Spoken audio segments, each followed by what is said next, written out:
It's getting to that time of year where we have to deal with lake effect snow here in the Great Lakes region. And the best time for it is early winter when the Great Lakes are still warm, but the land is much colder because water retains heat and land doesn't. So the land will cool down faster. And we also have colder air temperatures, which is what we need for lake effect. We need this colder air rushing in along the longest part of the lake, and it picks up moisture and warmth from the lake, condensing into clouds and snow, and it forms these narrow bands that move inland and drop usually a decent amount of snowfall just offshore of areas near the Great Lakes.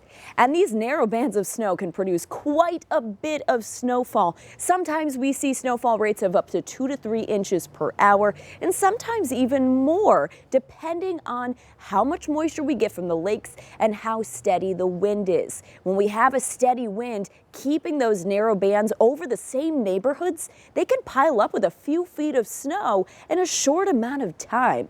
And the other thing to note too is because these bands are so narrow, you can have neighborhoods that look like this and others that get no snow right nearby. So that's what makes the lake effect snow bands so dangerous, and you want to make sure that you drive carefully through them because you could go from no snow to that snowy neighborhood. So make sure you drive safe this winter.